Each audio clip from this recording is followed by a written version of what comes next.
So Marjorie Taylor Greene has allegedly been ousted, been booted from the Freedom Caucus, which I guess it's more appropriate to call it like the former Tea Party caucus. It's like the far right caucus in Congress. So here's what they say in the Hill. Greene's Freedom Caucus ousting underscores GOP conservative tensions. House Republicans will return to Washington this week amid rising tensions between GOP leaders and hardline conservatives, a dynamic highlighted by the House Freedom Caucus taking a vote to oust Representative Marjorie Taylor Greene.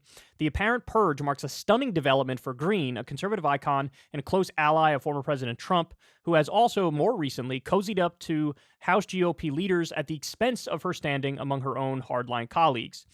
And it could create new headaches for Speaker McCarthy, who has leaned on Greene's firm support to shield him from conservative attacks throughout the year. The straw that broke the camel's back, Freedom Caucus board member Representative Andy Harris told reporters Thursday, was Greene's calling Representative Lauren Boebert a, quote, little bitch on the House floor in June. But Harris also said that Greene's close relationship with McCarthy, as well as her support for a debt ceiling deal the speaker struck with President Biden over the objection of most Freedom Caucus members, was all mattered in her ouster. They go on and explain further here. By the way, this is in the 8-year history of the Freedom Caucus. This is literally the first time that they've ousted somebody. I think it's even the first time they've tried to oust somebody. So what this speaks to is the underlying tension and, frankly, the right-wing civil war that's going on. But look, ultimately, I find it hilarious for this very simple reason. They don't really disagree on anything politically. Like, when it comes to policy stuff, there is no big split. These people are simpatico on policy. In fact, the whole genesis of the fight between Lauren Boebert and Marjorie Taylor Greene, where Marjorie Taylor Greene called Boebert a little bitch, is that Marjorie Taylor Greene thought Boebert was stealing her thunder because Boebert had proposed, a resolution to impeach Biden.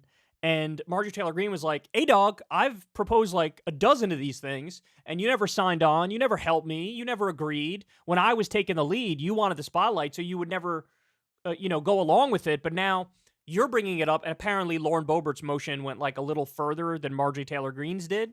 So I think she was, frankly, jealous of that fact. And so think about it. The argument is, how dare you propose the thing that I agree with? Because I proposed it first. Now let's scream at each other on the floor of Congress. What? Even like the debt ceiling deal that they're talking about. Guys, I got news for you.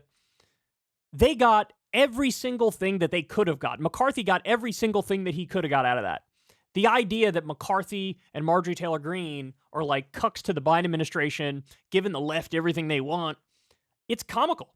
It's laughable. Look, part of me is kind of jealous that you do have this group or this faction on the right that basically stands up and is like, no, we're not taking it. We're done.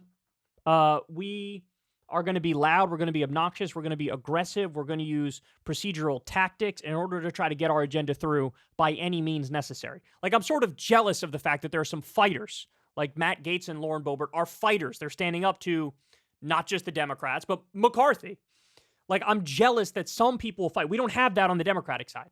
We don't have that. But the difference is, on the Republican side, even though they're fighters, they're fighting over nothing.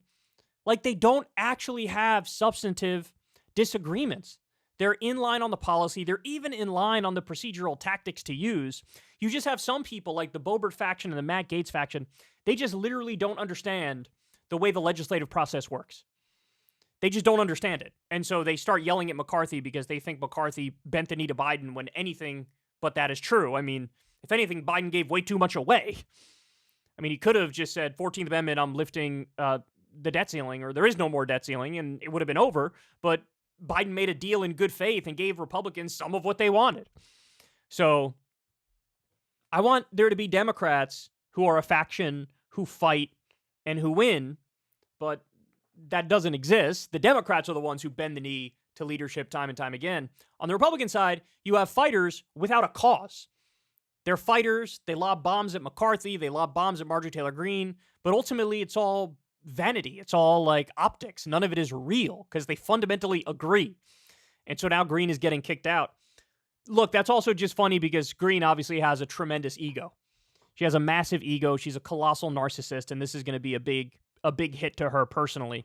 But like Boebert and Green are literally the same person. Like they're no different at all in any way, shape, or form. So their vitriolic hatred towards each other is precious, and it reminds me of what lefties are like, particularly online, where everybody hates everybody else. Everybody wants to slit everybody else's throat, and it's like, we agree on 99%, but you're the worst person in the world, bro. I hate you, bro. It's like, welcome to what it's like being a lefty. This is exactly it. Hey, y'all, do me a favor and like and subscribe. It helps out big time in the algorithm. Click the bell as well for notifications when videos drop, and watch that video on screen right now. You know you want to.